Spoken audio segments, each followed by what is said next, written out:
Sir మన పార్లమెంట్‌లో CM Ramesh గారు మాట్లాడడం జరిగింది. ఢిల్లీ లిక్కర్ స్కామ్ కంటే ఆంధ్రప్రదేశ్‌లో జరిగిన లాస్ట్ 5 ఇయర్స్ జరిగిన లిక్కర్ స్కామే ఎక్కువ. దాని గురించి దృష్టి పెట్టండి అన్నట్టుగానే సీఎం రమేష్ గారు చెప్పడం జరిగింది. దాన్ని మిథున్ రెడ్డి గారు దానికి కౌంటర్ ఇవ్వడం జరిగింది.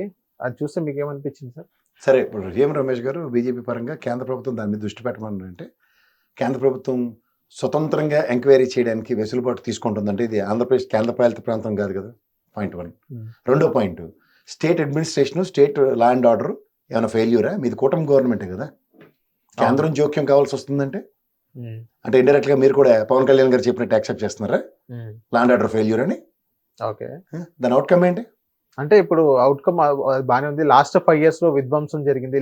ఢిల్లీ లిక్కర్ స్కామ్ కంటే చాలా డేంజర్ గా జరిగిందని అన్నారు జగన్మోహన్ రెడ్డి గారు. అదే చెప్పాలి కదా, రాయితీ బట్టకాలు చేసేది కాదు కదా. అదే రాష్ట్ర ప్రభుత్వం రాష్ట్ర ఖజానా అంటే ఎక్స్చెక్కర్ కి డబ్బులు వచ్చేలాగా వద్యం ప్రాఫిట్ మాడ్యూల్తో వ్యాపారమే చేసింది.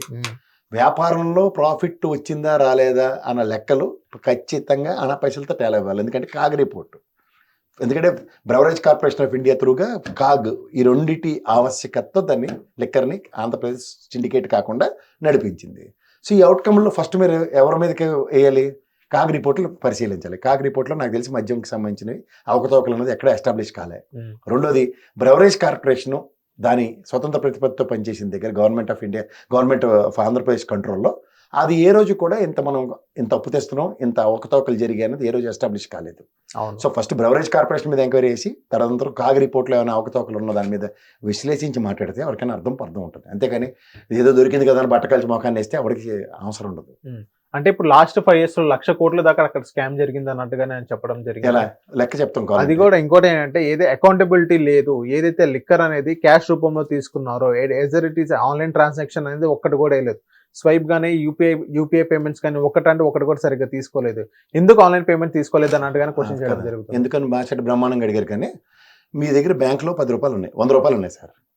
స్కానర్ పెట్టి 20 రూపాయలు తీసుకెళ్ళి ఒక కొబ్బరి బొండం దగ్గర, ఇంకో దగ్గర స్కానర్ పెట్టి ఓ బిస్కెట్ కొనుక్కున్నారు 10 రూపాయలు పెట్టి. మీ బ్యాంక్ బ్యాలెన్స్ 70 రూపాయలు ఉంటుందా లేకపోతే 100 రూపాయలు ఉంటుందా? 70 ఉంటుంది కదా.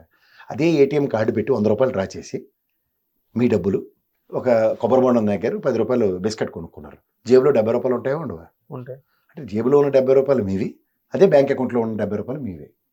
దీనికి అకౌంటబిలిటీ అంటే అన్యాయం జరిగిపోయింది. ఇలాంటి స్కానర్ పెట్టి కొనుక్కోకుండా క్యాష్ పెట్టి కొనుక్కున్న రేట్ అని ఎవడన్నా ప్రశ్నించాడంటే, అంటే యూపీఐ ఇండియా మొత్తం అదే సిచ్యువేషన్ లో యూపీఐ అన్ని ఉన్నాయి కదా సార్. ఇప్పుడు తెలంగాణ చూసుకున్నా అందరూ వెళ్ళి ములుగుతున్నారు సార్. 45 కోట్ల మంది ములిగారు ఇప్పటికి. ఎగ్జాంపుల్ చెప్తున్నా. మిగిలిన 65 కోట్ల మంది ఎందుకు ములగలేదు? కాబట్టి కుంభమేళ తప్పు జరిగిపోయిందంటే ఏమైనా అర్థం ఉందా? అంటే ఇక్కడ ఇంకో క్వశ్చన్ కూడా రైజ్ అవుతుంది. పెట్టలేదు. అలాంటప్పుడు ఏదైతే ఆర్టీసీ బస్సెస్ కానీ అక్కడ యూపీఐ ఎందుకు పెట్టారు? అక్కడ డైరెక్ట్ వెళ్ళి తీసుకొచ్చా లేకపోతే బస్ ఎక్కి అక్కడ క్యాష్ అన్న పే చేయొచ్చు అన్నట్టుగా వాళ్ళు చెప్తున్నారు. గవర్నమెంట్ బిజినెస్ చేయకూడదు అన్నట్టుగానే వాళ్ళు చెప్తున్నారు. బిజినెస్ చేయకూడదు అన్నప్పుడు అప్పుడు ఏం గుడ్డుగురానికి ఫలితం రేట్? అప్పుడు ఉద్యమం ఎందుకు చేయలేదు? ప్రశ్నిస్తున్నాం కదా. ఎవరు ప్రశ్నిస్తే ఇంట్లో కూర్చొని ప్రశ్నిస్తే అడగాలి. ఈవెన్ గెలిపించారు మొన్నటి దాకా. మీరు ఎవరో కూడా వాడికి తెలియదు. విజయవాడ సెంట్రల్ సార్ వాడు గుర్తుంచుకోండి, యూపీఐ పెట్టేశారు, ఈ యూపీ స్కామ్ చేయండి, దీంట్లోంచి పట్టుకుని రండి. ఎవడండి ఇవన్నీ శాసించడానికి? నా డబ్బులు నేను ఎలా, దానికి 100 మార్గాలు ఉంటాయి. నా దగ్గర స్కానర్ లేదు, నేను వాడను, నాకేంటి పాపందకం? నాకు బ్యాంకులో చెక్కు రాసుకొని నేను డబ్బులు డ్రా చేసుకుని వెళ్ళి పని చేసుకుంటా. ఏటీఎంలు పని చేయకపోతే దాన్ని నిరోధించడానికి నోడు. వాస్తవం ఏంటో గ్రహించి దాంట్లోంచి ఎక్స్చెక్కర్ నుంచి ప్రాబ్లం ఏమైనా వస్తే నేను ఇందాక చెప్తుంది మొత్తుకుంటుంది. అదే బ్రెవరేజ్ కార్పొరేషన్ కానీ కాగ్ రిపోర్ట్లో కానీ లిక్కర్ మీద అవకతవకలను ఎస్టాబ్లిష్ చేస్తే మీరు ఏదైనా చెప్తే నేను నమ్ముతాను. అంతేగాని ఎవరో లేడీకి లేచిందే ప్రయాణం నిలబడి మాట్లాడితే కుదరవు. హిట్ టీవీ యాప్, ఇందులో short news, live news, entertainment shows, movies, digital magazines తో పాటు మీ జిల్లా వార్తలను కూడా ఫ్రీగా చూడొచ్చు. అంతేకాదు కేజీ నుంచి పీజీ వరకు విద్యార్థులకు స్కాలర్షిప్ కూడా అందిస్తున్నాం. ప్రతి వారం 10 మందికి లక్కీ డ్రా ద్వారా ఒక్కొక్కరికి 10,000 రూపాయలు అందిస్తున్నాం. ఇంకెందుకు ఆలస్యం?